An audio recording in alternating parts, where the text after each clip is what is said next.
कहाँ से आया सिंहासन, कौन थी 32 पुतलियां? है। उज्जैन में राजा भोज राज्य करते थे। वह बड़े दानी और धर्मात्मा थे। उनके बारे में प्रसिद्ध था कि वह ऐसा न्याय करते कि दूध और पानी अलग अलग हो जाए। नगरी में एक किसान का एक खेत था, जिसमें उसने कई साग सब्जी लगा रखी थी। एक बार की बात है कि खेत में बड़ी अच्छी फसल हुई। पूरी जमीन पर तो खूब तरकारियां आई, लेकिन खेत के बीचों बीच थोड़ी सी जमीन खाली रह गई। हालांकि किसान ने उस जमीन पर भी बीज डाले थे, लेकिन वहाँ कुछ नहीं उगा। किसान ने वहाँ खेत की रखवाली के लिए एक मचान बना लिया।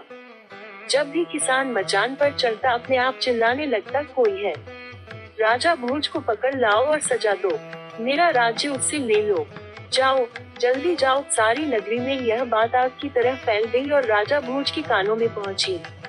राजा ने कहा, मुझे उस खेत पर ले चलो, मैं सारी बातें अपनी आंखों से देखना और कानों से सुनना चाहता हूँ। राजा भोज जब उस जगह पहुँचे तो उन्होंने भी वही देखा कि किसान मचान पर खड़ा है और कह रहा है, राजा भोज को फौरन पकड़ लाओ और मेरा राज्य उससे ले लो।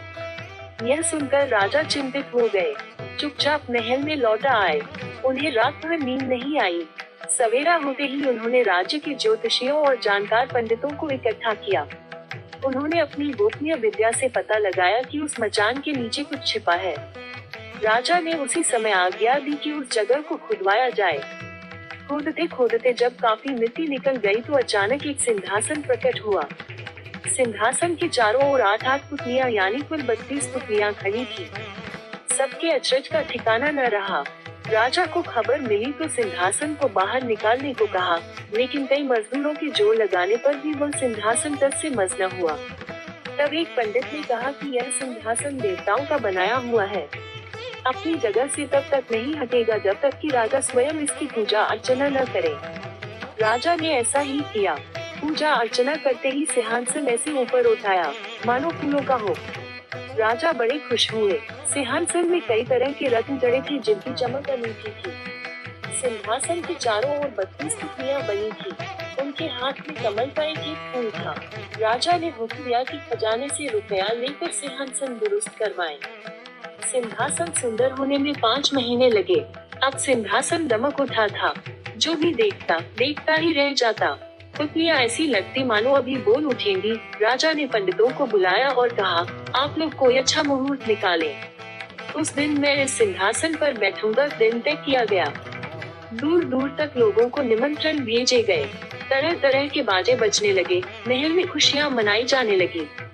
पूजा के बाद जैसे ही राजा ने अपना दाहिना पैर बढ़ाकर सिंहासन पर रखना चाहा कि सारी पुतलियां खिलखिलाकर हंस पड़ी। लोगों को बड़ा अचंभा हुआ कि यह बेजान पुतलियां कैसे हंस पड़ी। राजा ने अपना पैर खींच लिया और पुतलियों से पूछा, ओ सुंदर पुतलियों, सच सच बताओ कि तुम क्यों हंसी? पहली पुतली का नाम था रत्नमंजरी। राजा की बात सुनकर वह बोली, राजन, आप बड़े तेजस्वी हैं, धनी हैं, बलवान हैं, लेकिन इन सब बातों का आपको घमंड भी है। जिस राजा का यह सिंहासन है, वह दानी, वीर और धनी होते हुए भी विनम्र थे, परम दयालु थे। राजा बड़े नाराज हुए। पुतली ने समझाया, महाराज, यह सिंहासन परम प्रतापी और ज्ञानी राजा विक्रमादित्य का है। राजा बोले, मैं कैसे मानूं कि राजा विक्रमादित्य मुझसे ज्यादा गुणी और पराक्रमी थे। पुतली ने कहा, ठीक है, मैं तुम्हें राजा विक्रमादित्य की एक कहानी सुनाती हूँ। सिंहासन बत्तीसी की पहली पुत्री रत्नमंजरी ने सुनाई एक कहानी। अगर आपको मेरी कहानी अच्छी लगी हो तो कृपया लाइक करें और शेयर करें। हमारे चैनल पर बने रहने के लिए चैनल को सब्सक्राइब करें और बेल आइकन को ऑल पर क्लिक करें, ताकि जब भी वीडियो अपलोड होगी उसकी नोटिफिकेशन तुरंत आपके पास पहुंचे।